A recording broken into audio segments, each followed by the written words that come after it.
الحمد لله رب العالمين، والصلاة والسلام على أشرف الأنبياء والمرسلين وخاتم النبيين وقائد الغر المحجلين الوفد المتقبلين محمد وعلى آله وصحبه ومن تبعهم بإحسان ودعا بدعوتهم إلى يوم الدين. أما بعد فأعوذ بالله من الشيطان الرجيم. بسم الله الرحمن الرحيم. قال الله تبارك وتعالى: وإما ينزغنك من الشيطان نزغ فاستعذ بالله من الشيطان الرجيم. وقال النبي صلى الله عليه وسلم: الحمد لله الذي رد كيد الشيطان إلى الوسوسة.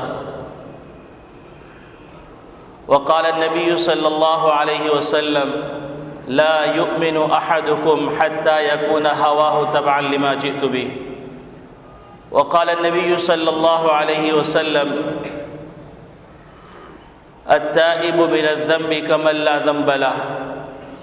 وقال النبي صلى الله عليه وسلم: لكل داء دواء إلا الموت، أو كما قال عليه الصلاة والسلام. میرے محترم بزرگوں، عزیز دوستو، دینی اسلامی بھائیوں، ہم جس پرآشوب دور کے اندر ہیں، اس دور میں بے شمار قسم کے خطرات، بے شمار قسم کے وساوس، بے شمار قسم کے مسائل کے بھنور میں پھنس کر انسان چونچوں کا مربع بن گیا ہے.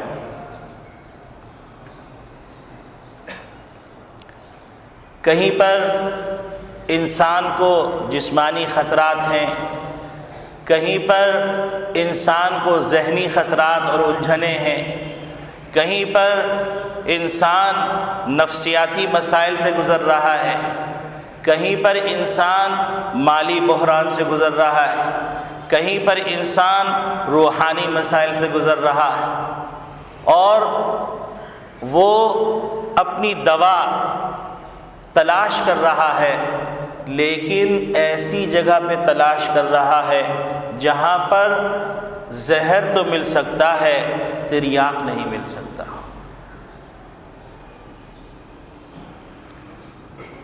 کیونکہ اللہ رب العالمین نے کائنات کے لیے جو قوانین بنائے ہیں وہ اٹل ہیں. سورج سے روشنی ہونی ہے سو ہونی ہے، چاند سے چاندنی ہونی ہے تو ہونی ہے، ستاروں سے آسمان کی دلکشی ہونی ہے تو ہونی ہے.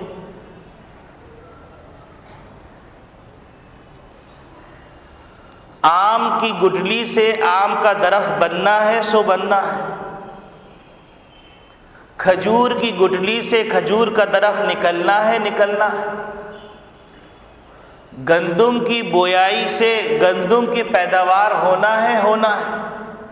فلن تجد لسنت اللہ تبدیلا ولن تجد لسنت اللہ تحویلا. اللہ رب العالمین کے قوانین میں تبدیلی نہیں ہوتی. کوئی آدمی اپنے پاؤں اوپر کر لے، سر نیچے کر لے اور کہنے لگے کہ آسمان نیچے ہے اور زمین اوپر ہے، تو اس کو بیوقوف کہا جائے گا. اللہ رب العالمین نے اگر مسائل جس سے انسان گزر رہا ہے وہ مسائل نتائج کے نتیجے کی صورت میں وجود میں آ رہے ہیں، ایکشن کی صورت میں، ری ایکشن کی صورت میں وجود میں آ رہے ہیں، کیونکہ دنیا کے اندر اللہ رب العالمین نے قانون بنایا ہے ایکشن اور ری ایکشن فورس میں برابر ہو کر نتیجے میں برابر ہوتا. اگر آپ دیوار پہ کھینچ کے بال ماریے تو اسی شدت سے وہ ریباؤنڈ کرے گی. اللہ رب العالمین کے قوانین سے ٹکرائیے تو اس کے نتیجے میں جو سزائیں آئیں گی اسی فورس سے آئیں گی. یہ تو اللہ کا احسان ہے کہ وہ حلیم ہے، اللہ کا احسان ہے کہ وہ رحیم ہے، اللہ کا احسان ہے کہ وہ کریم ہے، اللہ کا احسان ہے کہ وہ غفور الرحیم ہے، اللہ کا احسان ہے کہ وہ حنان ہے، اللہ کا احسان ہے کہ وہ منان ہے، اللہ کا احسان ہے کہ وہ غفار ہے، اللہ کا احسان ہے کہ وہ پالنہار ہے، اللہ کا احسان ہے کہ وہ معبود حقیقی ہے، اللہ کا احسان ہے کہ وہ مالک الملک ہے، اللہ کا احسان ہے کہ وہ 70 ماؤں سے زیادہ محبت کرنے والا ہے، جس کے نتیجے میں انسان بھول بھلائیوں میں پڑ جاتا ہے، اور بھول بھلائیوں میں پڑھ کر انسان کبھی دعویٰ کرتا ہے کہ انا ربکم الاعلی، کہ میں ہی تمہارا پروردگار ہوں۔ اگر تھوڑی سی طاقت ملتی ہے تو انسان جو ہے اپنے ماتحت لوگوں کو سمجھنے لگتا ہے کہ وہ تنکے پتنگے اور چوہے اور گاجر مولی ہیں، اس سے زیادہ کچھ نہیں۔ تو میرے عزیز دوستو بھائیو، اللہ رب العالمین نے محمد عربی صلی اللہ علیہ وسلم کے ذریعے سے ہم کو جو دین عطا فرمایا وہ کامل اور مکمل دین ہے، اور دین کا مفہوم ہرگز عبادات تک محدود نہیں۔ دین ایک پورا آفاقی نظام ہے جس میں انفرادی زندگی سے لے کر اجتماعی زندگی تک، جس میں تہذیب و تمدن سے لے کر انسان کے معاملات اور معاشرت تک تمام چیزوں کو احاطہ کیے ہوئے ہے دین۔ یہاں ضمناً جو اس موضوع سے تعلق نہیں رکھتی لیکن عرض کرتا چلوں کہ ایک وقت آیا کہ مصر میں لوگوں نے اعلانات کیے کہ ہم فراعنہ کی اولاد ہیں، اور فرعون کی اولاد ہونے پر فخر کیا۔ اس کے نتیجے میں انہوں نے اپنے دین سے تصادم کا راستہ اختیار کیا۔ کوئی فرعون کی اولاد ہونے پہ فخر کرتا ہے، اور کوئی ابو جہل ابو لہب کی اولاد ہونے پہ فخر کرتا ہے، کوئی ہڑپا اور موہنجو داڑو اور ان تہذیب و تمدن پہ فخر کرتا ہے۔ تو یہ لمحہ فکریہ ضرور ہے۔ کیا ہمارے پاس اسلام نہیں؟ کیا ہمارے پاس نبی کریم صلی اللہ علیہ وسلم کی تہذیب اور کلچر نہیں ہے؟ کیا ہمارے پاس نظام زندگی گزارنے کے لیے اصول و ضوابط نہیں ہے؟ کیا لباس اور رہن سہن اور کھانے پینے سے متعلق وہ بستیاں جن کو عذاب کے اندر غرق کر دیا گیا، ان بستیوں کی تہذیب کو دوبارہ آواز دی جائے، اس پہ فخر کیا جائے، اس پہ فیسٹیول منعقد کیے جائیں، اور اس کو امن کی آشا قرار دی جائے؟ امن اگر چاہیے تو مدینہ طیبہ سے ملے گا، امن اگر چاہیے تو بیت اللہ سے ملے گا، امن اگر چاہیے تو قرآن کے پیغام کے نتیجے میں ملے گا۔ اللہ سے بغاوت کی جائے اور پھر امن کا مطالبہ کیا جائے، جام اپنے لب سے ٹکرایا جائے اور پھر اس سے خیر کی برسات کی توقع کی جائے۔ بے شرمی، بے حیائی اور عریانیوں کو فیسٹیول کے نام پر عام کیا جائے، اور پھر اس سے ملک کے اندر امن کی توقع کی جائے۔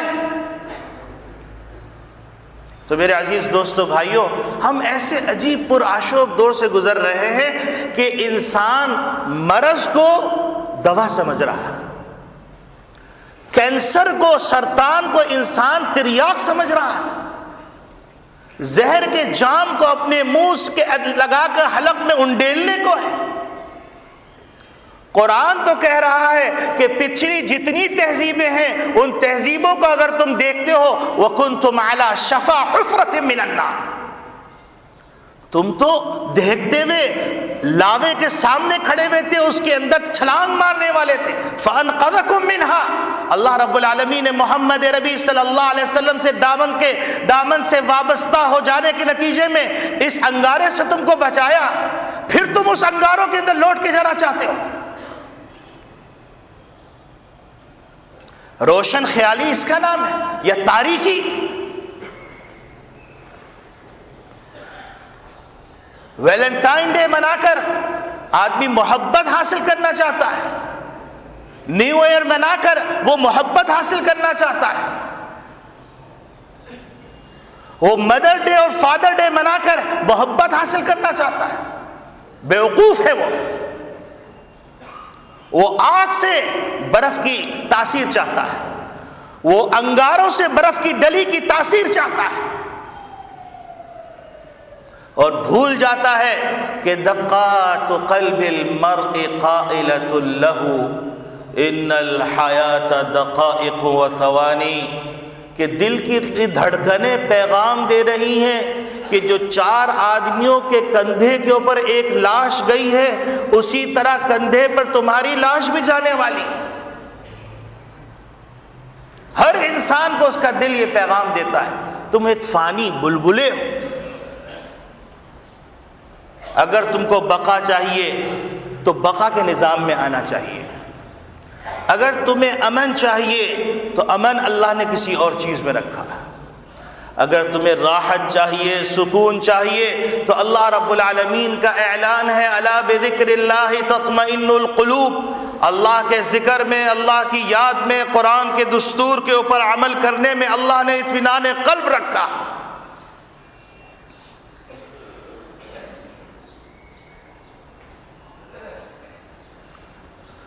غریبوں کے چولہے کو بجھا کے اپنے چولہے کو روشن کرنے سے ترقی نہیں ہوگی، قرآن کی بے حرمتی کرنے سے ملک کو ترقی نہیں ہوگی، اللہ کے احکامات کو کھلم کھلا پامال کر دینے سے ملک میں امن نہیں آئے گا۔ انسان کو کیا ہو گیا؟ یا ایھا الانسان ما غرک بربک الکریم، اے انسان تمہیں کس چیز نے غفلت پر ڈال دیا؟ پروردگار جس نے تم کو 9 مہینے ایسی جگہ جہاں آکسیجن کا کوئی امکان نہیں تمہیں زندہ رکھا، تمہیں غذا پہنچائی، تمہارے اعضاء اور تمہارے جوارح، تمہاری آنکھیں، ناک، نقشہ انتہائی حسین بنایا، اور پھر اعلان کر دیا لقد خلقنا الانسان فی احسن تقویم، کہ میری کائنات کے اندر جو میری خلقت ہے اس پہ غور کرو تو سب سے حسین سانچے میں ڈھلا ہوا کوئی پرزہ نظر آئے گا، کوئی فرد نظر آئے گا، کوئی نمونہ نظر آئے گا تو یہ انسان۔ اور پروردگار عالم نے وَلَقَدْ كَرَّمْنَا بَنِي آدم کہہ کے عزت اور سربلندی کا تاج سر پہ رکھ دیا۔ وہ انسان کہہ رہا ہے کہ پروردگار موجودہ روشن خیالی کے زمانے میں امن کا راستہ کوئی اور ہے، سکون کا راستہ کوئی اور ہے، جاؤ جا کے پوچھو شرابیوں سے کہ شراب کا نشہ ٹوٹنے کے بعد وہ کہاں ہوتے ہیں، جاؤ جا کے زنا والوں سے پوچھو کہ زنا کرنے کے بعد وہ کس بے کلی اور بے قراری کا شکار ہوتے، چاہے فاعل ہو یا مفعول ہو۔ قسم خدا کی اللہ نے اس میں سکون نہیں رکھا۔ رقص و سرور کی محفلوں میں اللہ نے سکون نہیں رکھا، بینڈ باجے کی موسیقی کی آوازوں میں اللہ سکون نہیں رکھا۔ خون کی ندیاں بہہ رہی ہوں، غریب غریب تر ہوتا جا رہا ہو، امیر امیر تر ہوتا چلا جا رہا ہو، ظالم ظلم کی انتہا کو پہنچنے جا رہا ہو، اور غریب کا چولہا بجھ رہا ہو، ایسے حالات کے اندر رقص و سرور کی محفلوں کا انعقاد کرنا اور اس سے اللہ کے بارے میں یہ فیصلہ کرنا اللہ رب العالمین آسمان سے رحمت کی بارشیں عطا کریں گے، اللہ رب العالمین رزق کی فراوانی عطا کریں گے، تو بڑے ڈر کی بات ہے، بڑی جرأت کی بات ہے، بڑی بے غیرتی کی بات ہے۔ تو میرے عزیز دوستو بھائیو، اللہ رب العالمین نے جہاں زہر پیدا کیا ہے تو وہاں زہر کا تریاق بھی پیدا کیا ہے۔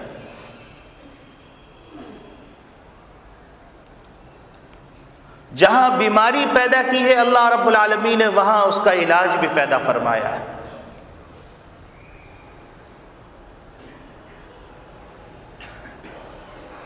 میرے عزیز دوستو بھائیو، سمندر پر اللہ کی بادشاہت ہے۔ اللہ اگر غضبناک ہو گئے اور اللہ نے سمندر کو حکم کہہ دیا کہ میرے ساحل پر یہ میری بغاوت پر آمادہ ہو گئے ہیں، ذرا ہماری طاقت کی ایک جھلک تو ان کو دکھا دو۔ کیا سونامی کی آواز سے لرزتے ہوئے نہیں آتے؟ قلوب لرزتے نہیں؟ جاؤ جا کے نیٹ پہ دیکھو کس طریقے سے لوگ چیختے بھاگ رہے ہیں اور سونامی کس طرح ان کو نگلتا چلا جا رہا ہے۔ جاؤ اس جزیرے والوں سے پوچھو جس جزیرے پہ کھڑے ہو کر ایک شخص نے بڑے غرور سے کہا تھا کہ ہم اپنا نظام لے کے آئیں گے، اور قرآن کو پٹھا تھا اور کہا تھا کہ جاؤ جا کے اللہ سے کو ہمارا کچھ کریں۔ اللہ کو جوش آ گیا، اللہ کی غیرت کو جوش آ گیا، زمین پھٹی، وہ پورا جزیرہ اندر درپسن ہو گیا۔ یہ موجودہ زمانے کی بات ہے۔ کتنا اللہ کے غضب کو دعوت دو گے؟ کیوں اپنی وجہ سے معصوم انسانوں کو ضائع کرنا چاہتے ہو؟ جب اللہ کا غضب آتا ہے، قرآن کے اندر آتا ہے وَاتَّقُوا فِتْنَةً لَا تُصِيبَنَّ الَّذِينَ ظَلَمُوا مِنْكُمْ خَاصَّةً، اللہ کے اس عذاب سے، اس امتحان سے، اس آزمائش سے ڈرو جو صرف ظالمین کو نہیں پہنچے گا بلکہ خس و خاشاک کی طرح سب کو بہا لے جائے گا۔ اگر یہ مدارس اور مساجد نہ ہونا تو زمین تہو بالا ہو جائے۔ اللہ رب العالمین بہت سی چیزیں، بہت سی مخلوق کی وجہ سے رعایت فرما دیتے ہیں۔ نبی کریم صلی اللہ علیہ وسلم فرماتے ہیں لولا البہائم لم تمطروا، اگر گناہوں کی انتہا کو پہنچ جاؤ اور چوپائے اور درندے بن جاؤ تو پھر اگر چوپائے جو حقیقی چوپائے ہیں وہ نہ ہوتے تو اللہ ایک بوند پانی کا نہیں دیتا۔ تو کبھی یہ چوپائے ہماری وجہ سے رزق کھاتے تھے اور کبھی ہم چوپاؤں کی وجہ سے رزق کھاتے ہیں۔ اللہ رب العالمین نے عجیب عجیب چیزیں اپنی کائنات میں پیدا کی، لیکن دیکھنے والی آنکھیں چاہیے، سوچنے والا دماغ چاہیے، معرفت کے ساتھ دھڑکنے والا دل چاہیے۔ افریقہ میں ایسے پودے ہیں کہ اتنے حسین کہ اس کو ہاتھ لگائیے، کیپ ٹاؤن کے اندر درخت ہے، ہاتھ لگائیے دل چاہے گا چھو کے اس کو ناک کے قریب لے جائیں، اور اتنا مخملی، لیکن اللہ رب العالمین نے اس کے اندر ایسی تاثیر رکھی ہے کہ جیسے ہی اس درخت کو ہاتھ لگائیے جسم کے اندر بچھو کے کاٹنے جیسی لہریں دوڑنے لگتی۔ تو ضروری نہیں کہ ہر خوبصورت چیز خوبصورت ہو بھی۔ اور پھر اللہ کا احسان دیکھیے کہ جہاں پر اس خطرناک پودے کو پیدا کیا ہے اسی جڑ کے اندر اسی کا بیج ایسا پیدا فرمایا ہے کہ اگر اس کی سوزش پیدا ہو جائے تو اس کی جڑ سے وہ بیج نکال کے مل لیجئے، سوزش ختم ہو جائے۔ یہ اللہ ہے کہ اگر بیماری پیدا کی تو اس کا تریاق بھی پیدا کیا ہے۔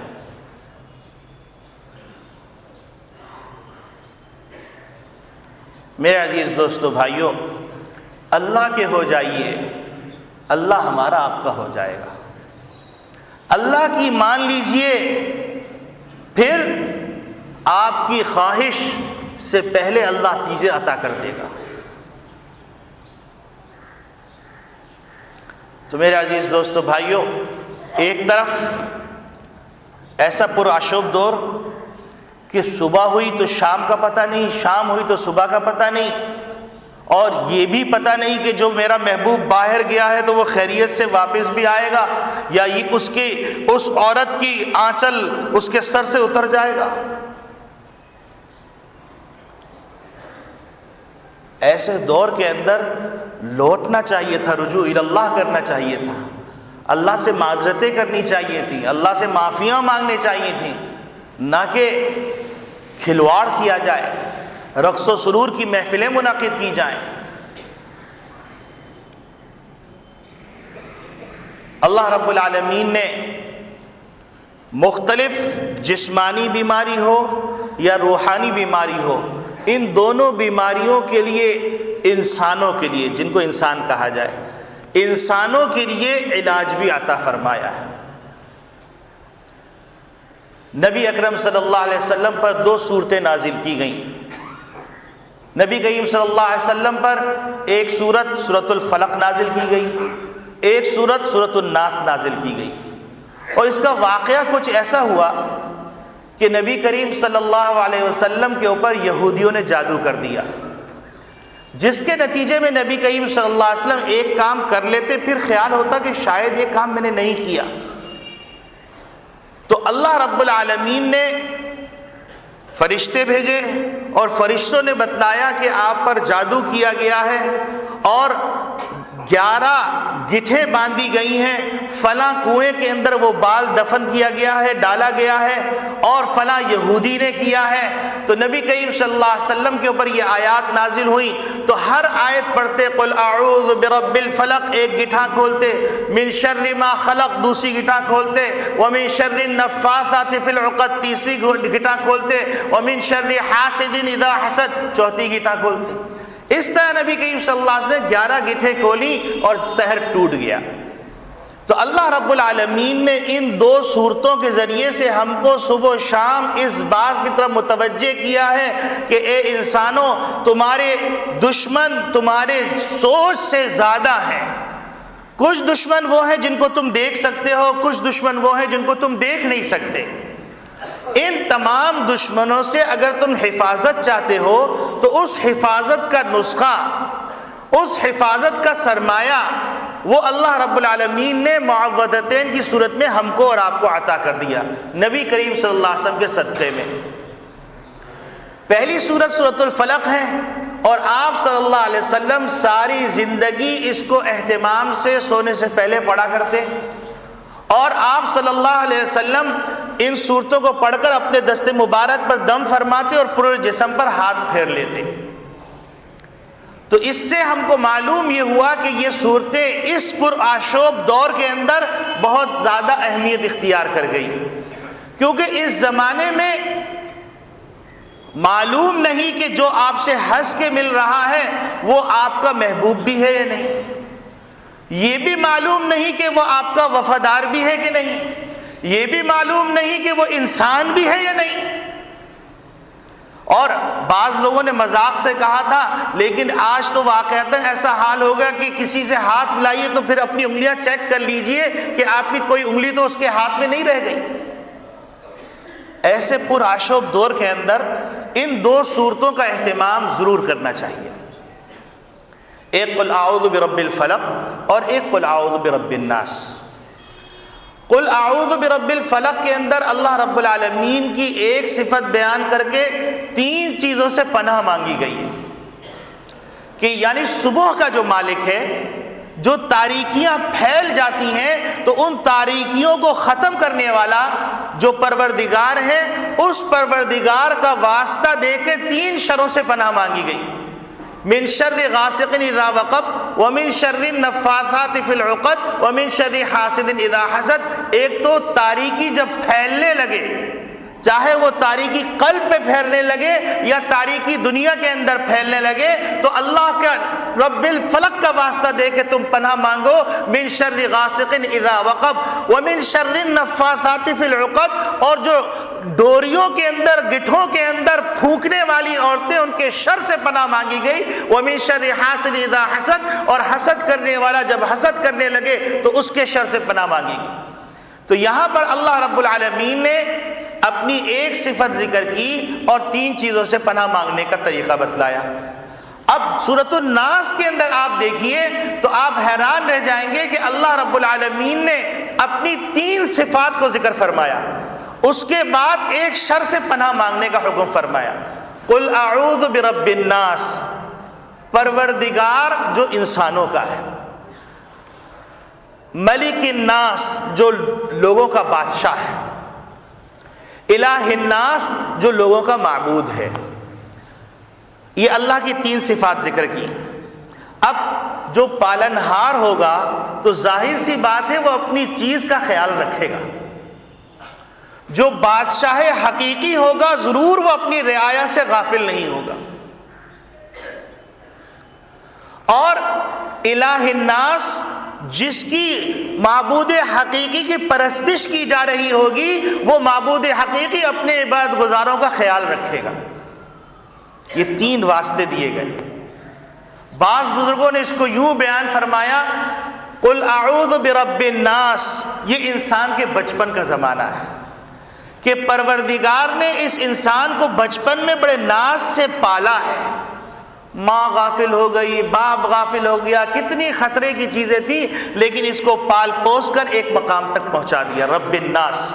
گویا کہ بندہ اپنے پروردگار سے کہہ رہا ہے کہ اے پروردگار، جب بچپن میں کچھ سمجھتا نہیں تھا اس وقت آپ نے نگہبانی کی، اے پروردگار اب بھی میری نگہبانی کیجیے۔ پھر اس کے بعد کہا گیا ملک الناس۔ جب انسان جوان ہو جاتا ہے، کڑیل جوان، تو اس کڑیل جوانی کے اندر انسان ادھر ادھر ڈاماڈول ہو رہا ہوتا ہے، تو کہا گیا ملک الناس، ایسے ڈاماڈول نہ ہو، ذرا سوچو کہ تمہارا کوئی بادشاہ حقیقی تمہیں اوپر سے دیکھ رہا ہے۔ اور الہ الناس، یہ انسان کے بڑھاپے کا وقت ہے کہ بڑھاپے میں انسان کی ساری امیدیں ختم ہو جاتی ہیں اور اس کو یہ پتہ چلنے لگتا ہے کہ اب میرا سفر ہے کہ کہاں پر جانا ہے، پروردگار کے پاس جانا ہے، وہاں کوئی فرار کا راستہ نہیں ہے۔ تو سجدے میں گر کے کہتا ہے، اے اللہ مجھے معاف فرما دے، ایاک نعبد و ایاک نستعین، اے پروردگار عالم ہم آپ ہی کی بندگی کرتے ہیں، آپ ہی سے مدد مانگتے ہیں۔ جو میرا ماضی کا زمانہ گزرا، جو میرے ماضی قریب کا زمانہ گزرا، جو میرے ماضی بعید کا زمانہ گزرا، جو میرے بچپن کا زمانہ گزرا، جو میری جوانی کا زمانہ گزرا، اس میں لغزشیں ہو گئیں۔ اے پروردگار، آپ تو 70 ماں سے زیادہ مہربانی کرنے والے ہیں۔ ماں کو ایک دفعہ بیٹا پکارتا ہے، ملکچہ ہو کر ماں اس کو لپٹا لیتی ہے، اس کے کپڑے بدلتی ہے۔ آپ تو ہمارے معبود حقیقی ہیں۔ اے اللہ، جس چیز سے پناہ مانگنے جا رہا ہوں اس کی طاقت بہت زیادہ ہے۔ الہ الناس کے اندر انسان کے بڑھاپے کا اشارہ کر دیا گیا کہ اب بھی وقت ہے توبہ کر لو، اب بھی وقت ہے رجوع الی اللہ کر لو۔ پھر اس کے بعد جو پناہ مانگی جا رہی ہے وہ پناہ مانگی جا رہی ہے من شر الوسواس الخناس، وسوسہ ڈالنے والے اور جلدی سے ہٹ جانے والے کے شر سے پناہ مانگی گئی۔ الذی یوسوس فی صدور الناس، جو انسانوں کے دلوں میں وسوسہ ڈالتا ہے، من الجنتی، جو جنات کے قبیل سے بھی ہوتا ہے، انسان کے قبیل سے بھی ہوتا ہے۔ یہ پروردگار ہے، اس سے پناہ مانگی گئی کہ اس کو واسطہ دے کر اللہ سے پناہ مانگ لو کہ اللہ آپ کی پناہ میں آنا چاہتا ہوں۔ اور جب اللہ کی پناہ میں آ گئے تو پھر کون مائی کلال جو ہے کچھ کر سکتا ہے۔ اور اللہ سے صلح کرنا کتنا آسان، بار بار یہ سنا چکا ہوں کہ موسیٰ علیہ السلام دعا کر رہے ہیں، بارش کی، بچے بلک رہے ہیں، اور تمام چیزیں ہونے کے باوجود اللہ کی طرف سے وحی آتی ہے کہ تمہاری مجلس میں ایک بدبخت شخص ہے، وہ اتنا بدبخت ہے کہ اس کی وجہ سے دعا قبول نہیں کی جا رہی، اور اس کو اپنی مجلس سے نکال دو۔ اب اعلان ہوتا ہے، سب پہ سختہ طاری، کچھ دیر گزرتی ہے، جھم جھم بارش شروع ہو جاتی۔ موسیٰ علیہ السلام پوچھتے ہیں کہ اے پروردگار عالم، آپ نے تو مجھ سے یہ فرمایا تھا اور اب بارش ہو رہی ہے۔ تو اللہ رب العالمین فرماتے، اے موسیٰ، اس نے ہم سے صلح کر لی ہے۔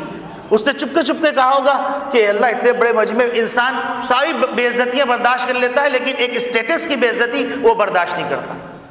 تو اس نے چپکے چپکے اللہ میں سے کہا ہوگا، اللہ مجھے رسوا تو نہیں کیجیے گا، میں معافی مانگتا ہوں، آپ سے دوستی کرتا ہوں۔ تو موسیٰ علیہ السلام نے فرمایا کہ اے پروردگار عالم، ذرا سا اس کا نام بتا دیجئے، وہ ہے کون شخص؟ تو اللہ کی رحمت اور ستاری کو دیکھیے کہ اللہ رب العالمین فرما رہے، اے موسیٰ، جب وہ ہمارا باغی تھا ہم نے نام نہیں بتایا، اب تو وہ ہمارا دوست ہو گیا، ہم اس کا پردہ نہ رکھیں۔ اللہ سے صلح اتنی آسان، اللہ سے صلح اتنی آسان۔ اب دہلی کے علاقے میں بارش نہیں ہو رہی تھی، سارے لوگ جمع ہیں، دعائیں کر رہے ہیں، بارش نہیں ہو رہی، کافی دیر گزر گئی۔ ایک نوجوان گزر رہا تھا، اس نے لوگوں کو دیکھا رو رہے ہیں، پوچھا بھائی کیا بات ہے؟ تو انہوں نے بتایا دہلی میں قحط پڑا ہوا ہے، بارش نہیں ہو رہی، ہم سب دعا کر رہے ہیں اور یہ وقت ہو گیا ابھی تک دعا قبول نہیں ہو رہی۔ وہ گیا، ایک اونٹنی تھی، اس اونٹنی کے اوپر کوئی بیٹھا ہوا تھا، وہاں پر جا کے دعا کی، بارش شروع ہو گئی۔ لوگوں نے پوچھا کہ بڑے تم مستجاب الدعوات ہو، تمہاری دعا قبول ہو گئی؟ تو وہ کہنے لگا نہیں، میرا اس میں کوئی کمال نہیں ہے، اصل میں میری پاک دامن ماں کے پاس میں گیا تھا، میں نے ان کا دوپٹہ پکڑا اور دوپٹہ پکڑ کے میں نے کہا اے اللہ اس کی پاک دامنی کی لاج رکھ لے۔ اللہ کو غیرت آ گئی۔ ہمارے ہاں شاید پاک دامنی کی حیثیت نہ ہو، اللہ کے ہاں بہت حیثیت۔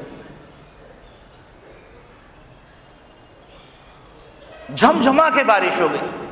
تو جب اللہ اپنی ایک بندی کی لاج رکھے گا تو جو لوگ اللہ کو کہیں گے رب الناس، جو لوگ کہیں گے ملک الناس، جو لوگ کہیں گے الہ الناس، اس کی لاج نہیں رکھے گا۔ کیسے ممکن؟ مان ہی نہیں سکتے کہ اللہ لاج نہ رکھے، ہو نہیں سکتا۔ اب پھر اللہ رب العالمین نے ہم کو عجیب غریب بات سمجھائی کہ من شر الوسواس الخناس ایک وسوسہ ڈالنے والا ہے، اور وہاں پر 3 شر سے پناہ مانگی گئی۔ من شر ما خلق، ما خلق یعنی جو بھی مخلوق شر پہنچانے والی ہے سورہ فلق کے اندر، چاہے وہ انسانوں سے ہو، جنات سے ہو، سانپ ہو، بچھو ہو، جادوگر ہو، حاسد ہو، ظالم ہو، کوئی قسم کے شریر ہو، سب سے پناہ مانگی گئی، لیکن ایک واسطہ دیا گیا۔ اور یہاں پر چونکہ شر بہت بڑا ہے، اور وہ شر ہے ابلیس کا شر اور ابلیس کے پیروکاروں کا شر، تو اس لیے اللہ رب العالمین نے سکھلایا کہ 3 ناموں کا واسطہ دو، اس کے بعد مانگو، پھر اللہ تمہاری مدد کریں گے۔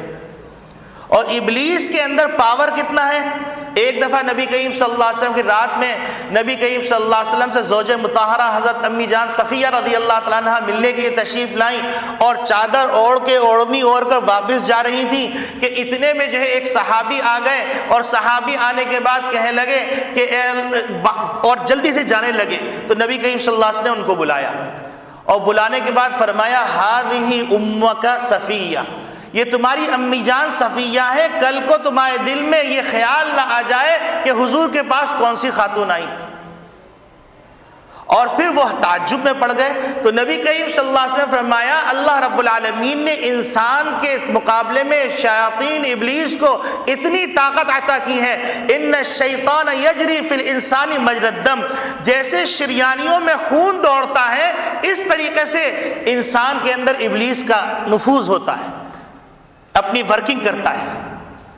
اور پہلے زمانے میں لوگ کہتے تھے کہ یہ کیسے پاسبل ہے، آج اینجیوگرافی اور ایسی ایسی چیزیں وجود میں آ گئی کہ یہاں سے ایک چھوٹا سا کیمرہ داخل کیا جاتا ہے، وہ قلب تک پہنچتا ہے، اور قلب تک پہنچنے کے بعد اندر کی پوری پکچر دے رہا ہوتا ہے۔ تو بعض دفعہ اللہ والوں کو ایسی معرفت حاصل ہو جاتی ہے کہ وہ قلب کے اندر جھانک لیتے ہیں، اور جھانکنے کے نتیجے میں وہ ایسی باتیں کر جاتے ہیں جس سے انسان ہکا بکا رہ جاتا ہے۔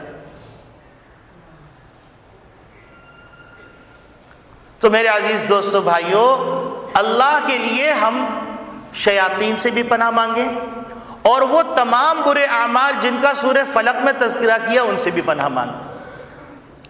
اب اس شیطان کے وسوسے کے مختلف قسم کی اس کی بھی ٹیکنالوجی ایڈوانس ہے، یہ بھی بڑی ایڈوانس ٹیکنالوجی لے کے آتا ہے، اور صرف یہ اکیلا ابلیس نہیں ہے بلکہ ابلیس کے بہت سارے شتونگڑے ہوتے ہیں۔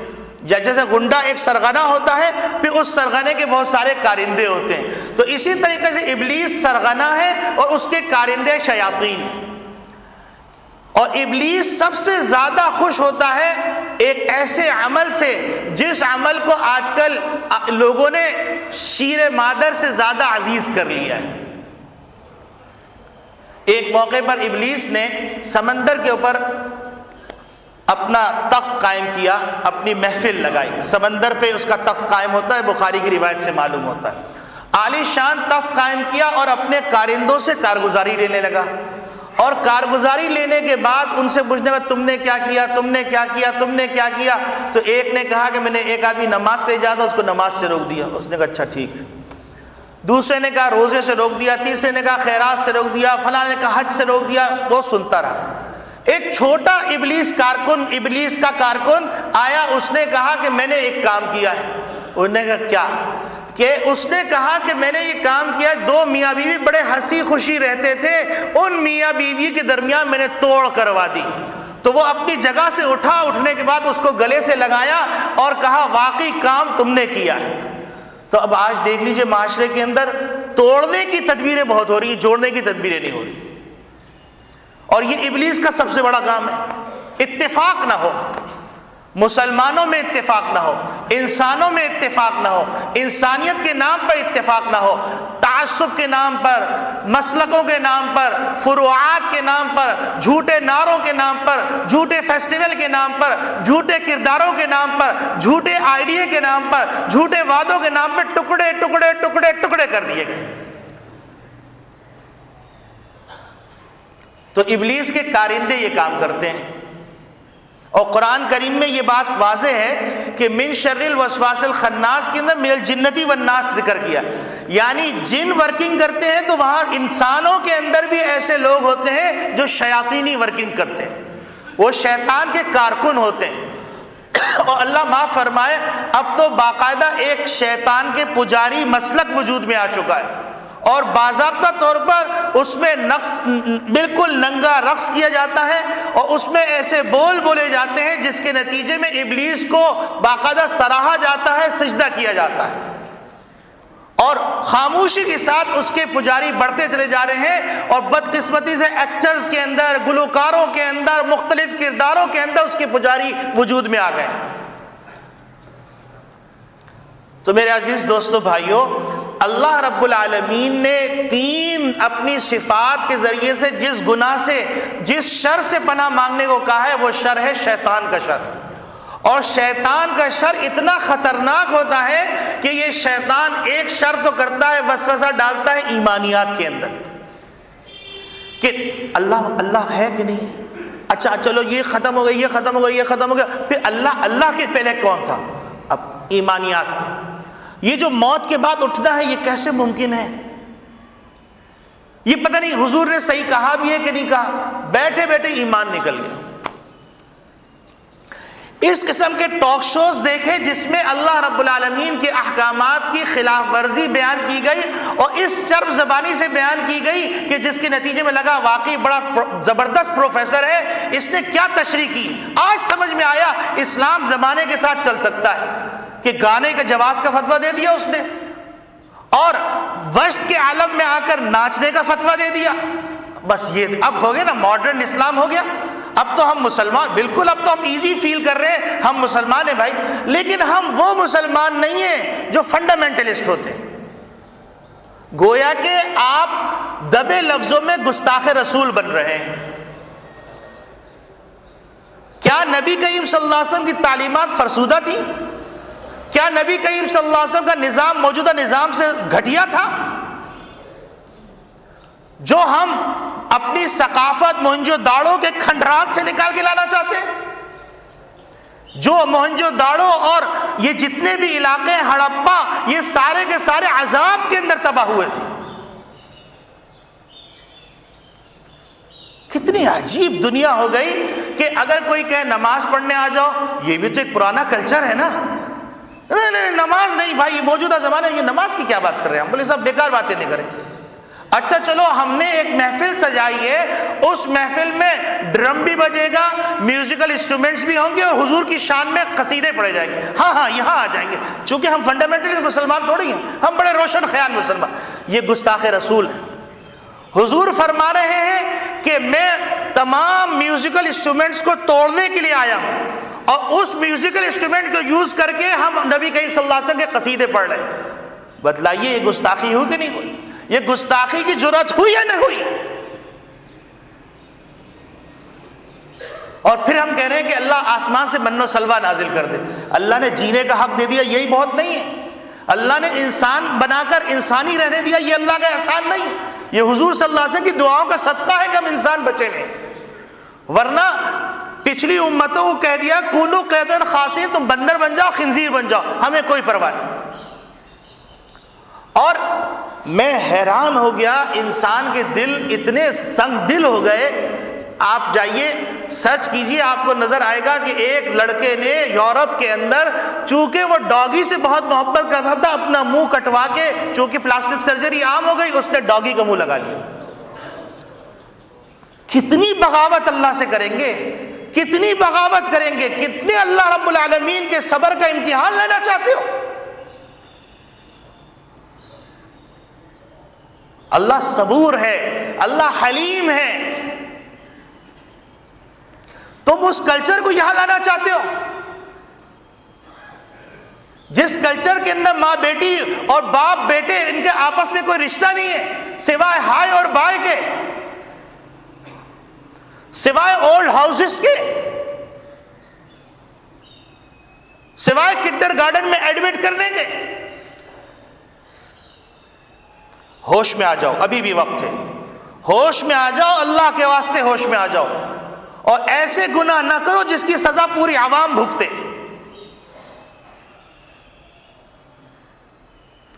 تو میرے عزیز دوستو بھائیو، اللہ رب العالمین نے کہا کہ ایمانی وسوسہ آئے تو اس کا علاج یہ ہے کہ من شر الوسواس الخناس، سورہ فلق، سورۃ ناس پڑھا کرو۔ اسی طریقے سے اگر وسوسہ عبادات کے اندر آ رہا ہے، عبادات کے مقدمات میں آ رہا ہے کہ وضو کرنے جا رہے ہیں، خیال ہوا یہ کونی چھوٹ گئی ہوگی، پھر دھو رہے ہیں، پھر یہ چھوٹ گیا ہو گیا، پھر دھو رہے ہیں، شاید پیشاب کا قطرہ نکل گیا ہو گیا، پھر دھو رہے ہیں۔ آپ دیکھیے، دو مثالیں دوں گا، آپ کو علاج سمجھ میں آ جائے گا۔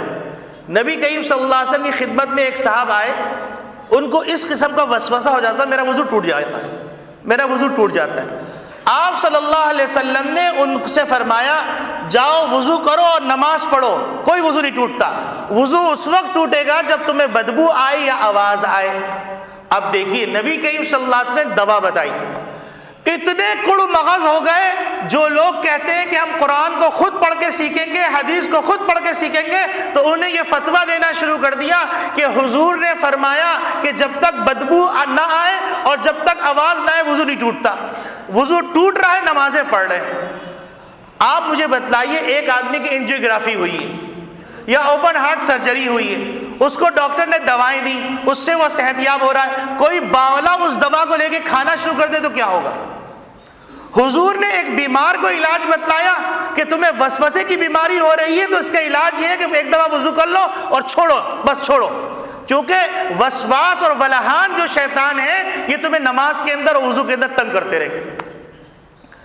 دوسری مثال، حضرت گنگوہی رحمت اللہ علیہ ایک دفعہ وضو کر کے تشریف لے جا رہے تھے تو ان کو خیال آیا کہ شاید میری یہ کوہنی سوکھی رہ گئی، انہوں نے کہا جا کے جو دوبارہ دھو لیا۔ پھر اس کے بعد تھوڑا سا چلے، پھر خیال آیا کہ یہ دوسری کوہنی خشک رہ گئی، پھر انہوں نے اس کو جا کے دھو لیا۔ پھر چلنے لگے، پھر خیال آیا کہ شاید میری ایڑی خشک رہ گئی۔ تو جب یہ تیسری دفعہ خیال آیا تو کہیں گے اچھا آپ ہیں ابلیس صاحب، میں بغیر وضو کے نماز پڑھوں گا۔ اس کے بعد جو ان کو خیال ہی نہیں آیا۔ تو ہم ابلیس کی تو سن لیتے ہیں لیکن اللہ رب العالمین کی نہیں سنتے، اللہ کے رسول کی نہیں سنتے۔ اب اگر کسی مولوی نے یہ علاج بتلا دیا تو کہیں گے یہ دیکھو مولوی سارا مرتد ہو گیا ہے، وضو کرنے سے روک رہا ہے۔ ہمیں علاج نہ بتاؤ تو مصیبت، علاج بتاؤ تو مصیبت۔ مولوی ایک ایسا بیچارہ فرد ہے کہ جس کو غصہ نکالنا اس مولوی پہ، مدرسے پہ، مسجد پہ لگا لے، غصہ ٹھنڈا ہو جائے گا۔ بیوی کا غصہ، گھر میں لڑکے آئے غصہ، بیٹوں کا غصہ، مسجد میں مؤذن کو ڈانٹا، تمہارا دماغ خراب ہوگا، ایسے ساتھ دیتے ہو، یہ سب کیسے رکھی ہوئی ہے؟ اللہ اکبر بھیا، اپنے من میں ڈوب کر پا جا سراغ زندگی۔ کبھی اپنے من میں بھی ڈوب کے دیکھ لو۔ اللہ رب العالمین مجھے اپنے من میں جھانکنے کی توفیق عطا فرمائے۔ وآخر دعوانا الحمدللہ رب العالمین۔